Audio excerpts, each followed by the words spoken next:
Hi everyone, and welcome to today's webinar from Ciphr and our partner TrustID, Right to Work checks and digital ID verification. It's great to have you all with us today. I'm Catherine Newbury and I'm Ciphr's Head of Content. I'm joined today by my colleague James Watmore, who's an new business mid-market manager. Sorry, I didn't get that new job title through my teeth. And Tony Machin, who's CEO of TrustID. So welcome James and Tony, it's delightful to have you with us today. Thanks, Catherine. Good to be here. And a quick overview from me of Ciphr before we start, just in case you haven't come across us before. Our HCM platform, Ciphr Connect, helps you manage activities across the employee lifecycle, from recruitment and onboarding through to payroll, learning, and much more. Today, we'll be talking about how Ciphr's HR and recruitment solutions can help you comply with digital right to work check requirements through our integration with TrustID solutions. Here's our agenda for today. We're going to look at the right to work guidance and how that's changed from 1st of October 2022, how TrustID can help with digital and non-digital checks. We'll also be sharing a demo of TrustID's solution and reporting and how that integrates with Ciphr HR. We'll also be taking your questions at the end. If you do have questions, please send them in using the webinar control panel at any time. If you're watching live, this recording will be emailed to you later today, should you wish to go over it again at any time. And with that, I'm going to hand over to Tony to take it away. Thanks, Catherine. Okay, can we have the next slide, please? Good morning, everybody. So just a quick overview of TrustID. So we are a certified IDSP. Those of you who are thinking and maybe up to date with the new terminology around digital identity, that essentially means we are certified to do right to work checks under the Home Office right to work, right to rent digital scheme. You don't have to be certified for right to work at the moment. That is likely to change next year, but you do need to be certified for DBS. If you don't use a certified IDSP for right to work, then you will have to satisfy yourself that that IDSP is in fact doing the stuff as set out in the digital scheme, and understanding, for example, are they achieving medium level of confidence under GPG 45, which probably sounds like a completely foreign language to most, and therefore the general advice is, and the strong advice from Home Office is, use a certified IDSP.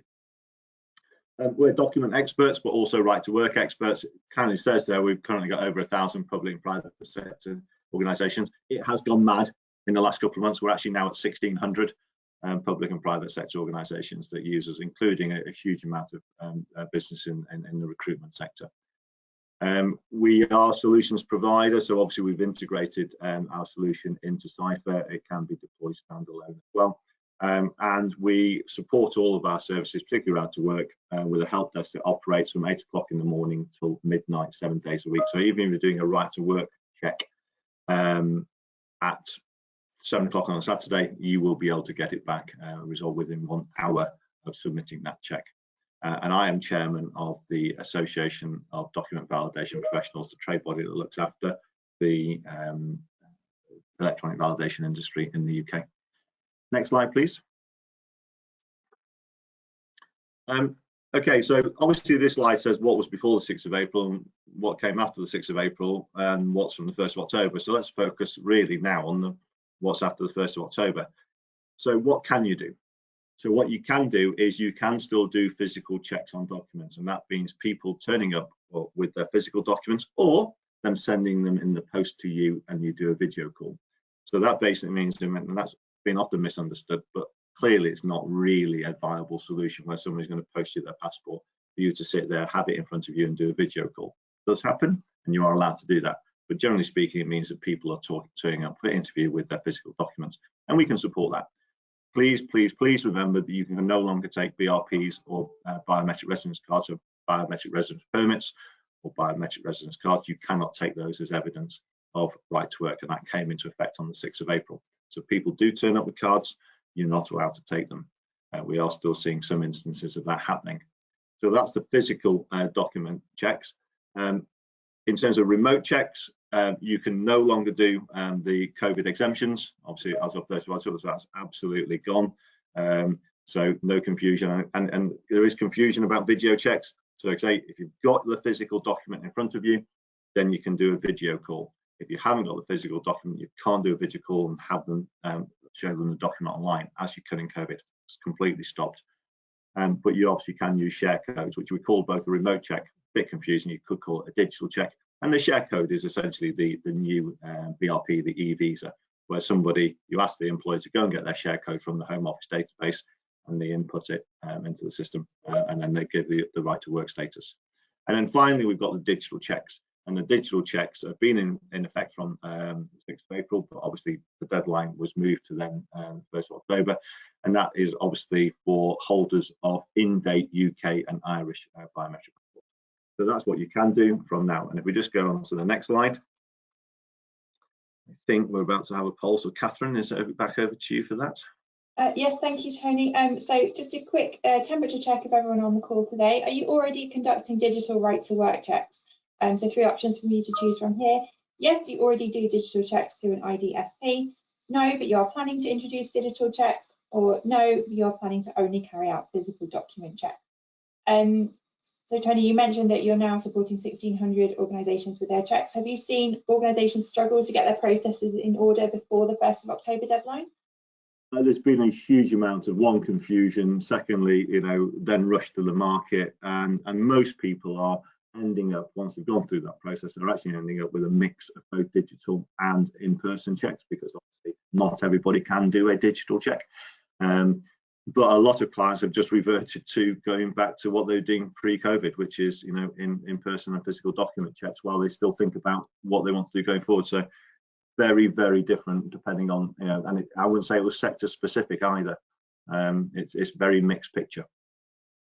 Okay, thank you for that. And I think that's kind of reflected in the poll results that I can share now. So 12% of people on the call says they're already doing digital checks. 45% are planning to introduce them but aren't doing them at the moment, and 43% are saying they will revert to carrying out only the physical document check. So that kind of mirrors the experience you're seeing, Tony, and totally understandable that you might want to just kind of opt out of the digital sphere and go back to what you trust and know. So I'm going to move on to your next slide now. Thanks, everyone. Okay, so just to talk about digital for the digital scheme, and that is for the UK and Irish citizens. I say they must have an in-date UK or Irish biometric passport, or a passport card if you're Irish. That's a two-sided document that the Irish can have, and that is allowable. Any out-of-date UK identity documents, passports, etc., are not permitted, and they will therefore have to show you the physical document. So there has been a bit of debate about this, whether that's fair, because obviously all non-UK with a visa, an e-visa, can do remote checks. But clearly, if you've got an out-of-date British passport, which through COVID, a lot of people did actually end up with out-of-date passports, with all the news about the passport office and the backlog. Well, the reality is that the reason was, I'm not saying it's right, but the reason the rules were implemented is because of security checks can be a lot higher on a biometric passport than they can on a non-biometric passport. And if you allowed any old passport, and it might be 20 years old, then that likely is not to be biometric, and therefore you won't be able to do the same kind of security checks. That's the rationale. Whether it's right or wrong is for other people to debate, but that's what it's about. So out-of-date passports must be a physical check. And for us, just so I say, I mentioned this before, GP G45 is the government standard for identity checking, and we must, for a right to work, achieve a medium level of confidence. Being certified, we've been certified to do that. Everybody knows we've done it. We've had external organisations come and check that. But if you use non-certified, as I said earlier, you would have to confirm that they were doing that. Just hit the next button, thank you. For non-UK and Irish, said, then obviously that is now switching predominantly to the, and actually the Home Office call it digital. So it is a digital kind of means, or remote check, and that's basically the share code, which you can access through the integration with Ciphr, or you can do yourself if you've got the share code direct from your applicant. And just to reiterate, no BRPs or BRCs, please. Next slide. So how can TrustID help through the Ciphr integration? Well, first of all, clearly we can do all the digital checks, and that's what we call sending a guest link. So if you look at that column where it says digital checks, number one in the process is send a guest link. That's an email, which I think we're going to see a demo of in shortly in terms of a video. Send a guest link out. The potential employee uploads their document and all their share code and a selfie. The IDSP we will do the checks as required, send you the report, and then you must make sure that when you get that report back that you cross-check that report with the person who actually starts work. That is an important part. Now, if you do all that, you'll get yourself a statutory excuse if you've used a certified IDSP. And for non-digital checks, people are not eligible or for whatever reason don't want to go down the digital check, then we can support those either through what we call our full managed service, which is an eligibility and validity, or we can just do validity. So that out-of-date British passport, you may want to check, is it real? Because we are seeing an increase in fake out-of-date passports, because obviously they don't want to do a digital check. And or if it's still a foreign national that's on their passport and visa and they are still around, then obviously we'll check both the passport and the visa are real, but also tell you that the visa allows the work that's been applied for. There's a difference between just validity or validity and eligibility. Same kind of process. In this time, it's not the applicant uploading a document, it would be the hiring manager uploading the document that they've seen, confirm they've seen the original, send it to us, and then we send a report back. So that's how we can help on both digital and non-digital. And I think that's me done, Catherine. Yes, thanks. I'll hand over to James now. Thanks, Tony. Great, thank you. So, can you go to the next slide, please, Catherine? So I guess the big question then, so why integrate an IDSP with your HR system? Well, there are numerous benefits to the integration, and we've highlighted some of them below, obviously starting with efficiency. And that's because the integration enables the management and processing of checks to become part of your process for recruitment, onboarding, checks for existing employees and anyone that you may be re-employing. And the report and the outcome of the assessments that have been carried out are then automatically stored in either iRecruit or Ciphr HR, all of which supports better consistency in addition to saving time as you're not having to leave the Ciphr environment. So next up, we have to help you comply with legislation. And that's, as we just mentioned, the integration enables that checking process to become part of your employee journey, and therefore you'll be better supported to ensure that checks are carried out at the appropriate stages. And that can include notifications, alerts to make sure things that don't get missed, as well as visibility of incomplete checks, outstanding checks, etc. Okay. We're then looking at data security and GDPR compliance, and that's because checks are carried out within a controlled environment, secured with user roles and security profiles. And then lastly, we've got audit history, which is to give you full visibility of completed checks should you ever need to refer back to the outcome of any previous checks. Okay, so go to the next slide, please, Catherine. So over the next couple of slides, I'm going to give you a brief overview of how Ciphr's identity and background checking module works. For short, we call it the IDBC module. So the IDBC module enables customers to automate background checks and right to work checks within our ATS solution, Ciphr iRecruit, but also our central HR solution for candidates, new hires, existing employees, or people that you're re-employing directly within Ciphr. Okay, so the integration supports background checks through Experience Background Checking Service and right to work checks through TrustID, who most will know are a leading provider of right to work checks. And it's the integration with our partner TrustID that we're going to be focusing on during today's session.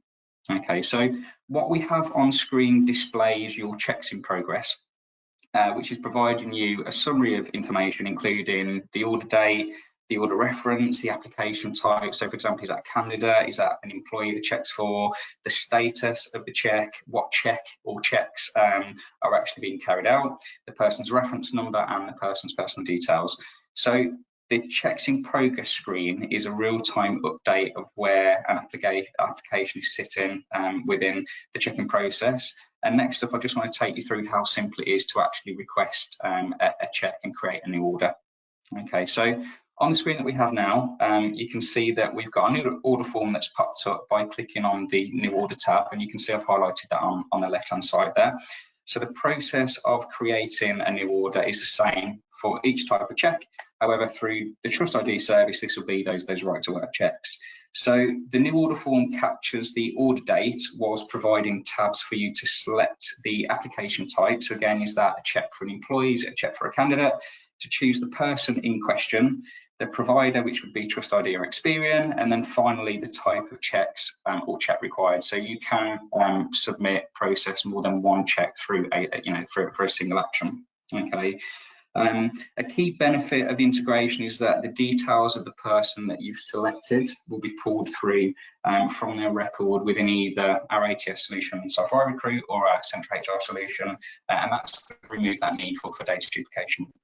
So then, after selecting relevant checks that you wish to undertake on the person that you've chosen, you then simply save and submit to TrustID, and that takes us to the next slide.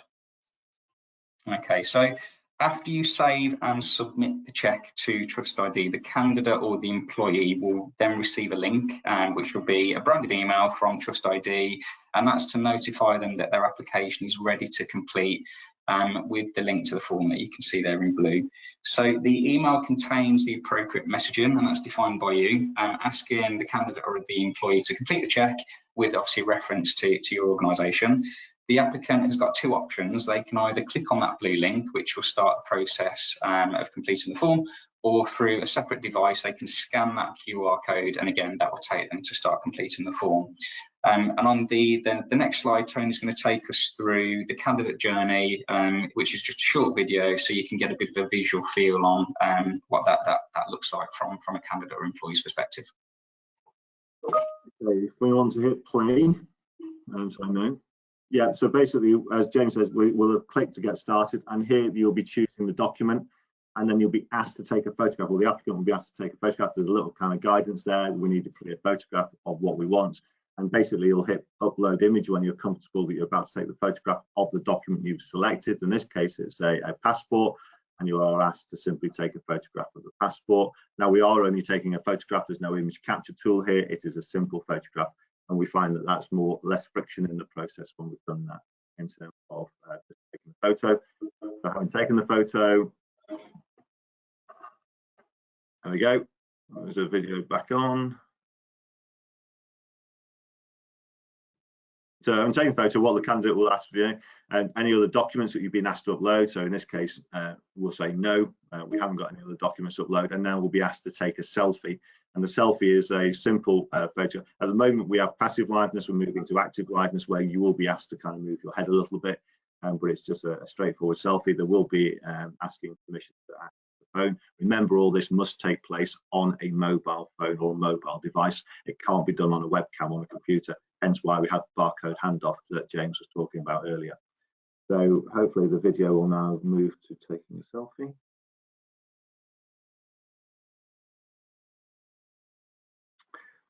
So there we go. There's the permission to access the phone. Now we're taking a selfie. Happy with that. Continue. And that's all the candidates have to do, and that's it. Thank you very much. That will now go off to back to TrustID to do our checks before returning into the Ciphr system. James, is it about the report you want me to talk about, or is it next you next? Just that's going to be a slide after. Thank you, Tony. So as Tony said, after you save and submit the check to TrustID, the candidate gets that link. They will then complete that link. It will go to TrustID and then come back into Ciphr's identity and background checking module. So as a result, and as per the example that we've got on screen there, the order will be updated to reflect the change in status to the final report. And the final report itself will be automatically uploaded to the order for you to view. And as previously mentioned, one of the benefits of the integration is that the status of applications are updated in real time, and that's going to give you the immediate access to the results and the reports for completed checks. So the next slide is an example of a report that Tony's just going to give us a quick overview of to give you a better understanding.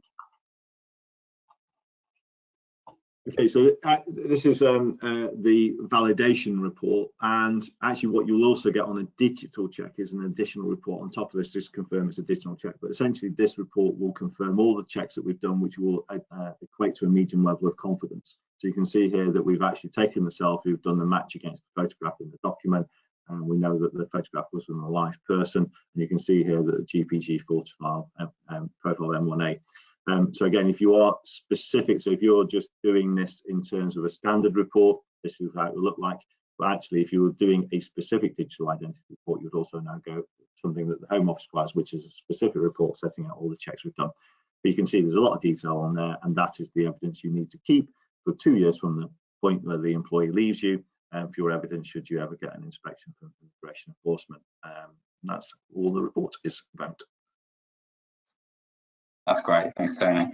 So as we just mentioned, TrustID send that final report back into Ciphyr's identity and background checking module. You will then be able to view the report for any completed checks before making your assessment by answering the questions and inserting any comments, as you can see on the screen there. So that's going to give you the mechanism to easily and quickly analyse application reports and then provide an automated and integrated process for the next steps of an assessment. So quite a good example of that is if you think about candidates being managed within the Ciphr Recruit solution. So it could be that a pass could be used to automatically progress that candidate to the next stage of your recruitment process, whereas a fail could be used to automatically regret the candidate from the recruitment process. And then for existing employees, the report and the outcome of the assessment would be automatically stored within their records against the employee's safeguarding area, and also their documents area, the document filer. And for anyone that isn't familiar with Ciphr and Ciphr safeguarding, that's a particular area of someone's record that's designed to manage and maintain any compliance related checks, which we'll see an example of shortly. So Catherine, the next slide, please. Thank you.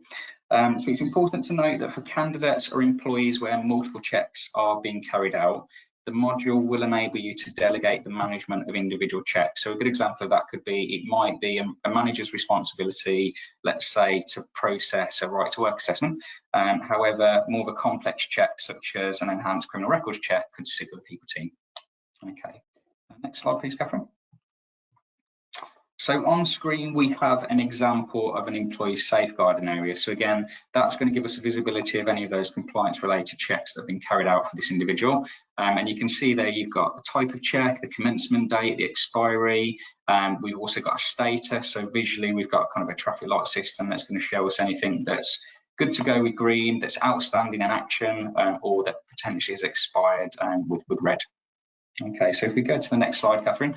So what we're looking at now is we've clicked into one of those safeguarding checks. In this example, it's a right to work, and that's to show that the integration will pull through the relevant details such as who made the assessment, the outcome, if the check is to be recurring with the appropriate expiry date, and again those alerts and notifications can prompt to remind the appropriate recipients of these sorts of things, and of course much more around the data we're holding for each of those individual checks. Okay, and next slide please, Catherine. And then last but not least, that report that we were referring to previously will then again through the integration be brought back to be attached against the person's documents area, as well as any other associated documents relevant to that check. And that's my bit completed. And of course, if there's anyone sort of moving forward that has any questions about the module or that would like to see kind of a live presentation of this within the Ciphr system, then of course we'll be happy to support that. But back over to you, Catherine. Thanks, James. I've just got a little bit here from Tony, I believe, about TrustID's accreditation.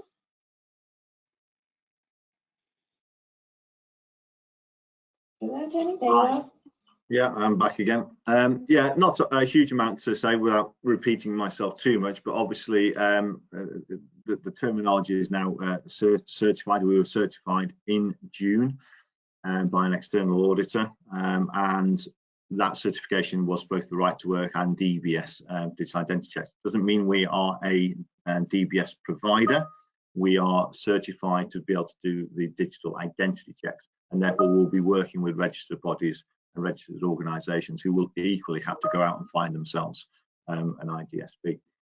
So that's and we will be recertified on an annual audit process. So yeah, that's also about certification. Tony, I've got a few recap slides here to share with everybody because I know we've given a lot of information to you in a short space of time. So just to confirm the changes that have been made to right to work checks. From 1st of October, there are now 3 ways to check a person's right to work document. Physical document checks of original documents only, remote checks using share codes with no video checks of documents, and what we call digital checks doing IDSP. These replaces remote checks for those who are eligible. The integration between Ciphr Connect and TrustID solutions. So both of Ciphr's recruitment and HR solutions can integrate with TrustID software through our background checking module. Checks are requested and tracked through Ciphr Connect. Candidates receive an electronic invitation to access TrustID service and provide their identity documents. TrustID assesses the validity of the ID documents and the report appears in your Ciphr system. If the outcome is satisfactory, candidates can be moved to the next stage of the recruitment process. And we should say that Ciphr Connect also integrates with experience services to enable you to carry out ongoing background checks for candidates and employees. Okay, I hope that's been helpful for everybody. We've got some questions coming in. So James and Tony, if you wouldn't mind returning to me on camera, we can put some of these questions to you. Hopefully they're not going to be too tricky. So first question here, Lindsay asked, am I right in saying that the document would need to be the original when carrying out a remote check, not a copy? That's one for you, Tony. Yeah, no, so it has to be a live capture of the real document, not a capture of a photocopy or anything like that. But the reality is, you know, we try and put everything in together. If it is a photograph of a copy or of a computer screen, it probably would fail OCR and will go back. But it's very difficult for us to determine between a passport, a live passport, and a very good copy. But that's what we're paid to do. But yes, the rules say it must be the passport, but how we defeat that is a completely different discussion. Okay, great, thank you. How does the check work if the UK or Irish national does not have a passport, only a birth certificate? So in that case, they must turn up to the employer, to the hiring manager, with their birth certificate and proof of NI or any other documents from list A, list B, to prove their right to work. They cannot use the digital scheme. Okay, thank you very much. What are the exceptional circumstances that would allow a remote check, any? There are no exceptional circumstances. You know, okay. you either qualify for a digital check with an in-date biometric UK or Irish passport, you've got a share code. Anything else, there are no exceptions. You must show your the evidence to the hiring manager. Even if you're an asylum seeker or whatever, you must go and do what, and they'll then contact the Home Office to do that. But the only other exception, I suppose there is that technical exception, a person could, if they don't want to do a digital, they could post you the evidence, and you could have the evidence in front of you as a hiring manager and then video call the candidate, but you must be in possession of the physical evidence. Oh, that's interesting, because I did have another question. We did another webinar on Tuesday about employment law, and we brought up this issue, and somebody there asked, could you hire someone to do a manual right to work check for you? So could you say, for example, hire an accountant who lives near the candidate to do that check on behalf of you as an employer?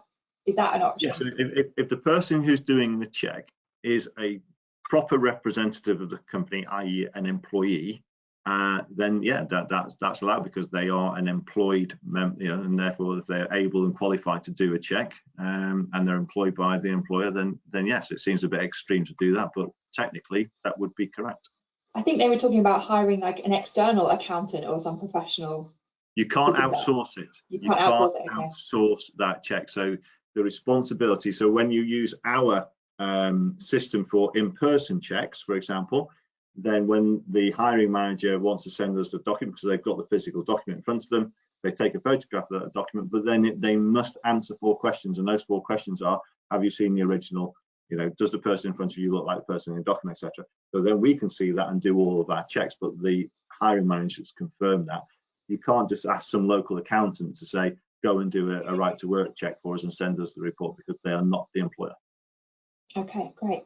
This is a good question from Jim. If the documents do not satisfy your ID checks, what happens? Would TrustID contact the employer in that case? So you'll get a report clearly back into the Ciphr system that is rejected, and we'll give you a reason why. On the digital scheme, it's either going to be that the liveness failed on that, and the liveness fails cannot be overridden. It may be the facial matching has failed, and we have a high threshold on facial match, but if it doesn't meet that, we'll physically check, because sometimes there are people do change certain features. So we can do a physical trained review on that, or the document is in fact fake, or somebody, despite being told several times to only upload a biometric, in-date biometric passport, and they said yes, yes, yes, and then upload an out-of-date document, that will also fail. But there'll be a big red cross and it says this has failed, and it will tell you why it's failed, and then if you want to, you can obviously query that with us. Okay, thank you, Tony. I'm going to give you a little bit of a breather. James, one of our questions is, what's the best way to keep a record of the check for audit reasons? So obviously we'd say store it in Ciphr. Perhaps you could just run over like the benefits of having the check stored as data within your existing HR system. Yeah, no, absolutely. So that employee safeguarding area is the screen that we looked at, where it holds an employee's checks, which will include expired checks, and obviously you'll be able to see the status and the visual aid that will show that that check has expired. If you do want to remove that from the safeguarding area, then you've still got the data held within the identity and background checking module. So you can, from an audit perspective, go back to that module to obviously review the history of previous checks. So you've got two options: to keep the expired data within the HR system, or to remove it if that's your preference, but to keep it held within the background identity checking module. Okay, that's great, James. Sorry, we've got so many questions coming in. I'm just trying to field them. To run through the Ciphr system, if somebody already uses Ciphr HR but doesn't use Ciphr iRecruit, are they still able to set up the ID and background checking module for candidates in the way that we've described if they're not using iRecruit? So you can have a status of an up-and-coming new starter.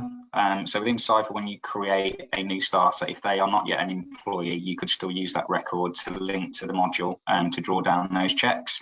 So the answer is yes, but the status of that person within the HR system would be a new starter that hasn't yet started. But yes, in short term, yes, you can. Okay, great. Sorry, there's so many questions coming in. I'm just trying to group them all together. One question here on share codes for you, Tony. Are you able to accept a share code without seeing a BRP?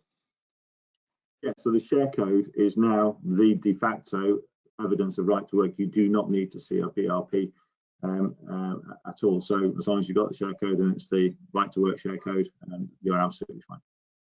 Okay, that's great. I'm sure I had another question. Some people do get confused on this, particularly around healthcare.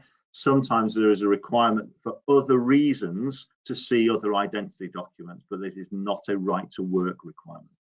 Okay, thank you. We've had a couple of questions about doing the DBS checks. Could you give us a bit more information about that, Tony, please? Yeah, so as I say, now if you want to, if you obviously want to do a digital right to work check, and therefore all the benefits that James set out on that, but your candidate also requires a DBS check, then it seems a little bit illogical to then actually ask them to come and bring original documents. So the idea being you can then do a digital identity check, and depending on the level of check, whether it's basic and or standard enhanced, basic is the same level as a right to work check, so medium level. So actually by doing your right to work check biometric passport, in-date biometric passport, you've actually achieved the same standards to do a basic DBS identity check. If you want standard or enhanced, the level goes to a higher level of confidence, and we do need to do more checks. Now we can explain all that in terms of, it's far too complicated to do on a webinar in the time that we have, but essentially you need a high level of confidence, which is about more documents and or chip opening. But the key to this is that actually once you've done a digital identity check with us as a certified IDSP, and remember you must use a certified IDSP for DBS checks, it is how the data then gets into your registered body. So we will send you, the client, back the evidence that you need as a client to show that you've done a digital DBS check, but you then must pass up data, and it's a specified amount of data, from us to your registered body, your DBS provider. And if you take the NHS, who use track, HR administrators in the short term are having to key some of that data in to the registered bodies platform. Over time, we are hoping that there'll be more and more integrations where that will become a seamless route. So technically, you as a client will come to us, we'll do your right to work, digital right to work, we'll do your digital DBS identity, that will come back. You've got your right to work evidence, you've got your DVS evidence, and you click a button and it goes up to your registered body. That's what the market's moving to. It isn't there yet. Okay, thank you. So a couple of people have asked about integration. So obviously TrustID integrates with Ciphr solutions, but it is possible to use TrustID services on its own, right, Tony? Correct. So yes, standalone is very simple. So everything that the same functionality that you've seen is a standalone. So we can have you. Well, we're very busy at the moment. You can imagine it's being a bit of demand. It takes us about between 3 to 5 days to get people set up on a standalone basis from having signed a contract. Okay, great. And what's the how is charges for this service calculated? So we're very simple. You buy credits up front, and a credit is a document check and or facial recognition. So most people on it will be the digital scheme. It will be a single passport, and therefore it's a single credit. The more credits you buy, the cheaper the price. So if you buy 100 credits from us, you're probably talking about £3 a check. If you buy 100,000 credits from us, it will be a lot cheaper. There are no other costs. There are no setup costs. There are no user licenses. You can have as many people accessing and using the system as you wish. You simply buy the credits, and when you run out of credits, you top that account. But thank you, Tony. And from a Ciphr perspective, there'll be a little bit of setup cost just to get the ID and background checking module working. Yeah, that's the standalone. That's a separate cost for TrustID. So yeah, if you're a Ciphr customer or looking to move to Ciphr solutions, then that will be added into your subscription, because it's just a little bit of implementation work there to set up. Okay, so many more questions coming in that I am struggling to keep up, I'm afraid. It's always a very popular one, this. Oh, I know. We've done this a few times, haven't we? I can't keep up with all of these. So a question from Jack: would an employer be notified when a new joiner had started the process or sent the check into your system, uploaded their passport? Sorry, or is it for me? I don't know, it's for either of you. I guess it's because the checks are turned around so quickly, Tony, like you said, within about an hour, that it's kind of, you almost don't need the notification that the candidates responded to the request. So I'm not sure on the detail what the Ciphr system does, but in terms of the technology, the guest link. So when the guest link is created for a digital check-in, and I say it's the guest link that goes out to the candidate we've talked about, then the guest link is sat there as an unused guest link until it is used. And when it is used, obviously the report comes back into to us and to Ciphr. Now on our standalone system, as soon as that happens, an email is sent to the user who sent the guest link to say that was now complete. I don't know whether that flows through in terms of what Ciphr have done, but that's what would normally happen. Yeah, so just to add to that, so Ciphr's notifications can support email alerts and prompts to make people aware of anything with data-driven fields ultimately. So examples of that could be there is an expiry date associated to a recurring check, and alerts in advance of that are sent to the appropriate recipients to get ahead of the game. Yeah, and it's an obvious one to do, because you know when you send the guest link. What you don't know is when the candidates use the guest link, and therefore we do have this email notification say, guest link has been done and the report is back. And a question on that guest link, Tony, somebody asked, would the candidate need to install an app of any kind? No, so this is a really important point I was trying to get through earlier, is that on the right to work level, it is entirely browser based. There is no app required at all. All you need is internet connectivity. There is on the DBS side, if you wanted to go down high level of confidence standard and enhanced, and you wanted to keep the number of documents checked to a minimum, then we'd need to open an RFID chip, and to do that you do need to download an app. And so for many of our clients, that's a real balance, because they think that might be friction. So many of our clients choose not to do that and stay on the browser. And if you stay on the browser model, you just need to check more documents, which theoretically therefore is more cost because there's more documents to check. But they would rather that than actually have candidates have to download an app, which you would need to do to read a chip. Okay, thank you very much. James, a question from you here. Would an organisation be able to pull a single report out of Ciphr for DBS, right to work checks and references if they have to meet any Ofsted inspection requirements?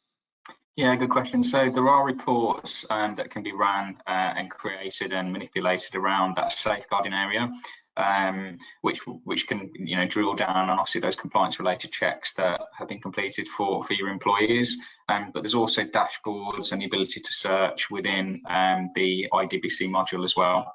So in short, yes. Okay, great, thank you. And another question about using the Ciphr system: can you use the ID and background checking functionality if you only have iRecruit and not Ciphr HR? Absolutely, yeah. Okay, there you go. That's an And easy it answer works there. in the same way. Okay, fantastic. So a question from Kelly here: if you're not using any HR system, what can you keep on file in terms of paper documents to prove right to work? I guess that we're kind of almost straying into GDPR territory there. Is that for me? Yes, please, if you can.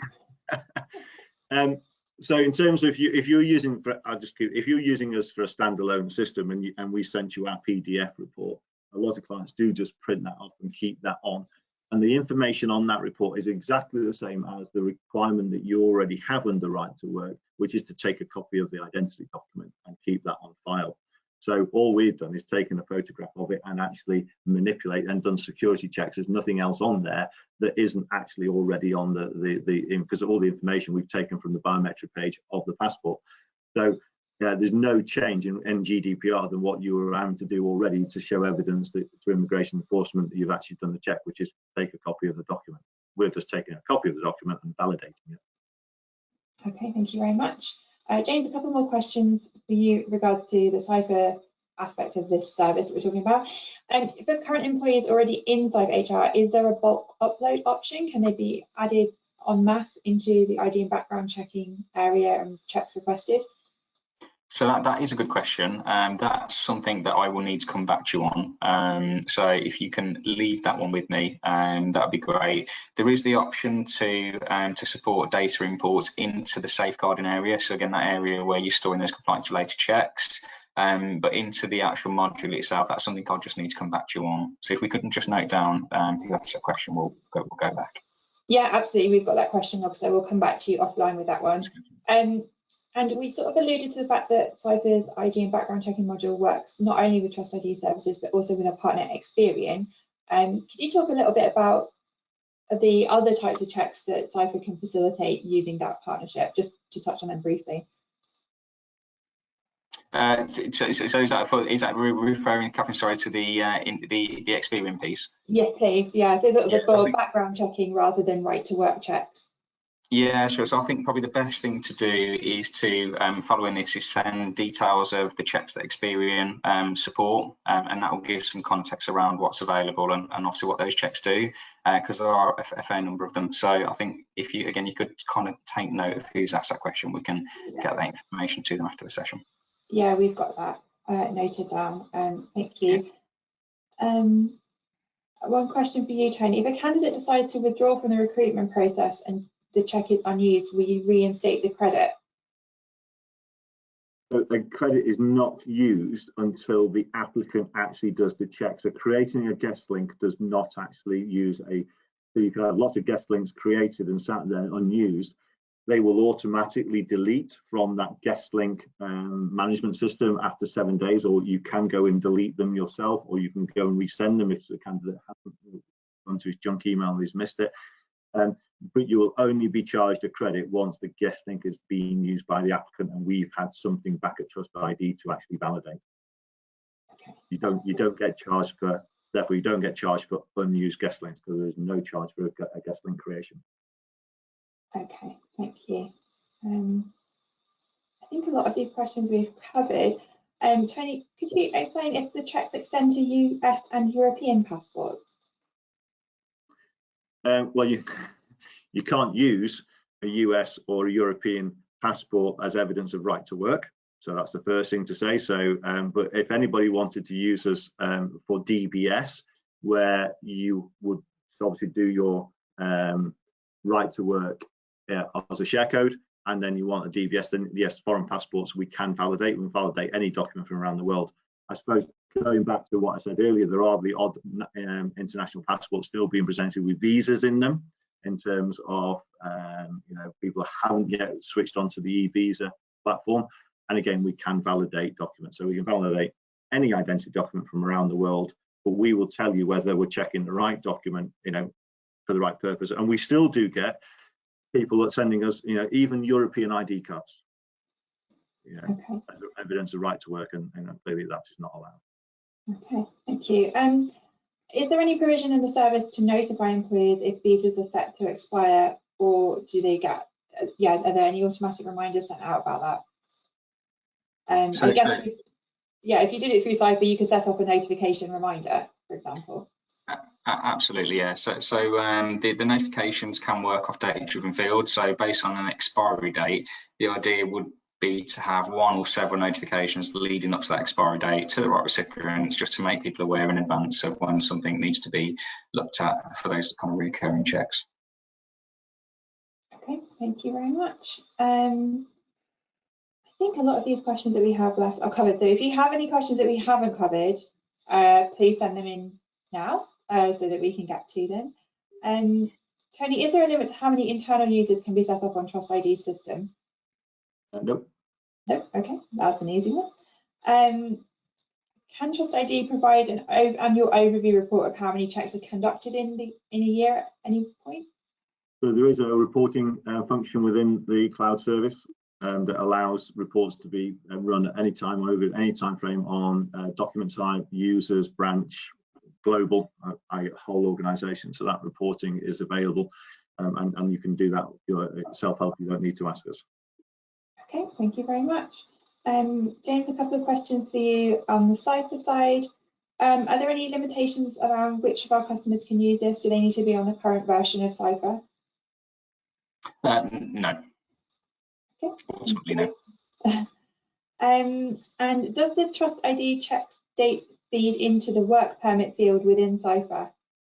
Yeah, it would do. So that's part of the information that feeds across. So any dates, expiry dates, and obviously if you have a notification set up on expiry dates, then those alerts and prompts will be sent. But yes, it will feed that across.